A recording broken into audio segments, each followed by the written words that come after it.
Hay tradiciones en el mundo que parecen venir de una época donde la realidad y la fantasía todavía no estaban completamente separadas. Tradiciones que nacieron mucho antes de que existieran las cámaras, las redes sociales o explicaciones científicas modernas, y que durante siglos sobrevivieron porque para las personas que las practican no son simples historias, son parte de su identidad, son una conexión con sus antepasados, son una manera de explicar aquello que no se ve. En una región de África Occidental existe una figura que durante generaciones ha provocado exactamente esa sensación. Una mezcla entre curiosidad, respeto y miedo. Una figura que aparece cubierta completamente por fibras vegetales. Una estructura que parece hecha de paja, hojas secas y materiales naturales. No tiene rostro, no tiene ojos, no tiene una expresión humana, pero se mueve, gira, baila, sigue a las personas y en algunos momentos parece tener una voluntad propia. Su nombre es Sangbeto. Y aunque muchas personas la conocieron gracias a videos virales, donde parece desafiar toda explicación, su historia es mucho más antigua y mucho más compleja que esos pocos segundos grabados en internet. Porque detrás de esa figura hay siglos de creencias, rituales, organización social y una manera completamente diferente de entender la relación entre los vivos y aquello que consideran invisible. Para comprender al Sangbeto, tenemos que viajar hacia África Occidental, especialmente hacia zonas donde habitan pueblos como los Ogu, relacionados históricamente con regiones que hoy pertenecen principalmente a Benín y Togo. Mucho antes de que existieran las fronteras actuales, estos territorios estaban formados por diferentes comunidades con sus propias lenguas, autoridades, tradiciones y sistemas espirituales. La vida estaba profundamente conectada con la naturaleza, los ciclos del sol y la luna, la agricultura, los ríos, los animales, las estaciones y algo muy importante, la presencia de los ancestros. Para muchas de estas culturas tradicionales, los difuntos no desaparecían completamente, no eran vistos simplemente como personas que habían dejado de existir. Los ancestros seguían teniendo una relación con la comunidad. Podían proteger, podían aconsejar, podían influir. El fin de la vida no era vista como un final absoluto, sino como una transformación, una transición hacia otro estado. Y dentro de esa visión del mundo nació la idea de figuras que podían representar esa conexión. Figuras que no eran simplemente personas disfrazadas, eran símbolos de fuerzas más antiguas. La noche siempre tuvo un papel especial en muchas culturas antiguas. Durante el día, los humanos dominan el espacio, construyen, trabajan, se reúnen, ven lo que ocurre alrededor, pero cuando cae la oscuridad, la percepción cambia, los sonidos se vuelven más importantes, las sombras pueden engañar y los peligros aumentan. Y durante miles de años, la noche fue el momento donde nacieron muchas historias sobre estos seres invisibles, espíritus, guardianes, criaturas, protecciones contra aquello que no se podía controlar. En las comunidades donde surgió el Sangbeto, la noche también representaba un momento donde era necesario proteger al pueblo, porque cuando todos dormían, alguien debía permanecer atento, alguien debía de vigilar. Pero ese vigilante no sería representado como un simple guerrero, sería algo más, algo que causara respeto, algo que tuviera una autoridad que fuera más allá de una persona común, y así apareció el Sangbeto. La traducción exacta del nombre puede variar según la lengua y la interpretación, pero generalmente se asocia con la idea de un guardián de la noche, y esa descripción explica bastante sobre su función original. El Sangbeto no era creado para entretener, no era un espectáculo, no era un disfraz para una fiesta, su aparición tenía un propósito, representaba vigilancia, orden y protección. En algunas comunidades se creía que estos guardianes recorrían las calles durante la noche para observar el comportamiento de las personas. Si alguien intentaba robar, si alguien intentaba hacer daño, si alguien rompía reglas importantes de la comunidad, el Sangbeto podía aparecer, y la idea de que no era simplemente un hombre, sino una presencia espiritual hacía que su autoridad fuera mucho mayor. Porque una persona puede ser engañada, puede ser sobornada, puede ser derrotada, pero una fuerza espiritual, según esta creencia, es algo muy diferente. Ahora viene una de las partes más interesantes. El Sangbeto no tiene rostro, y esto no es un detalle accidental, es una decisión simbólica. En muchas tradiciones donde aparecen máscaras rituales, el rostro representa una identidad, representa quién eres, tu nombre, tu personalidad. Pero el Sangbeto elimina completamente esa idea.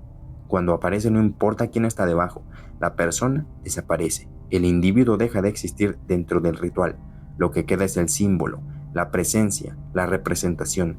Es una idea poderosa. Para que algo espiritual pueda aparecer, lo humano debe de desaparecer. El traje del Sangbeto también tiene un significado. Está hecho principalmente con fibras naturales, materiales que vienen de la tierra como paja, hojas, elementos vegetales. Y esto también tiene un simbolismo profundo. No está construido con materiales modernos. No parece una máquina y no parece una creación tecnológica. Parece algo muy antiguo, algo que pertenece al mundo natural, como si una parte del paisaje hubiera tomado movimiento, como si la tierra misma hubiera cobrado forma. Y quizá por eso produce una reacción tan fuerte, porque nuestro cerebro espera que los objetos permanezcan quietos. Una planta no camina, una montaña no gira, una estructura de fibras no debería perseguir personas. Cuando algo que debería estar inmóvil empieza a moverse, nuestra mente inmediatamente busca una explicación. Y aquí llegamos al fenómeno que hizo que millones de personas hablaran del Sangbeto, el movimiento. Durante las ceremonias, el Sangbeto aparece acompañado de música y tambores. El ritmo comienza, la comunidad se reúne, y poco a poco, la figura empieza a moverse, primero lentamente, después con más fuerza comienza a girar, a desplazarse, a cambiar de dirección. Los movimientos parecen extraños porque no se parecen a los de una persona caminando. No tiene piernas visibles, no tiene brazos, no tiene rostro, y aún así parece tener una intención, parece observar y responder. Ahí nace la sensación de estar frente a algo vivo. Pero todavía falta la parte más famosa, el momento donde los participantes levantan el Sangbeto, porque es ahí donde el misterio explota. Algunas grabaciones muestran que la estructura se levanta y debajo parece no haber nadie. Solamente queda un objeto pequeño o una especie de elemento ritual. Para quienes creen en la tradición, esto es una confirmación. El Sangbeto no está siendo movido por un humano. La presencia que se manifiesta pertenece a otro plano. Pero para quienes lo analizan desde fuera, existen otras posibilidades. Algunas personas explican que puede haber mecanismos internos, formas tradicionales de ocultamiento, estructuras que permiten controlar el movimiento sin que sea evidente. Y también existe algo importante. Estas ceremonias llevan generaciones practicándose. Quienes participan aprenden desde pequeños. Los movimientos no son improvisados, son conocimientos, técnicas perfeccionadas durante muchísimo tiempo. Pero ahora, pasemos a otro punto muy importante que ha resonado, porque para cuando el tema llega a internet, aparece otra palabra detrás, el vudú. Y aquí comienza una enorme cantidad de confusión, porque muchas personas usan la palabra vudú para describir casi cualquier cosa relacionada con espíritus africanos, rituales, máscaras, danzas, ceremonias, pero en realidad es mucho más amplia. El vodún, especialmente en regiones como Benin y zonas cercanas, es una tradición religiosa compleja. Tiene cosmología, espíritus, ceremonias, tiene personas encargadas de preservar estos conocimientos y tiene una relación profunda con la naturaleza y los ancestros. No es simplemente la imagen popular de muñecos con alfileres que muchas películas han repetido hasta el cansancio. La cultura popular tomó un concepto mucho más amplio y lo convirtió en una caricatura, como suele pasar cuando una cultura mira a otra desde lejos y decide resumirla en una sola palabra. El Sangbeto existe dentro de ese universo espiritual, pero no significa que sea una práctica de magia negra. En algunas comunidades, su presencia, como ya habíamos mencionado anteriormente, tenía incluso un efecto social. La gente sabía que ciertas acciones tenían consecuencias, porque no solamente estaban desobedeciendo a su comunidad, estaban faltando al respeto a una figura considerada sagrada. Ahora llegamos a una de las partes más extrañas, el objeto que algunas personas dicen que colocan debajo del traje. En varios videos y relatos aparece la idea de que debajo del Sangbeto puede haber una pequeña figura, estructura o elemento simbólico. Algunas personas lo interpretan como un recipiente donde reside la fuerza espiritual. Otros lo ven como parte del mecanismo ceremonial. La explicación depende completamente de la perspectiva. Para un creyente, ese elemento puede tomar una importancia espiritual. No es ninguna decoración. Puede representar la esencia de aquello que está siendo invocado. Para alguien externo puede ser simplemente parte de la construcción del ritual. Pero en ambos casos hay algo interesante. Ese pequeño objeto tiene una función simbólica, porque representa una idea muy antigua, que algo invisible necesita un punto de conexión con este mundo material.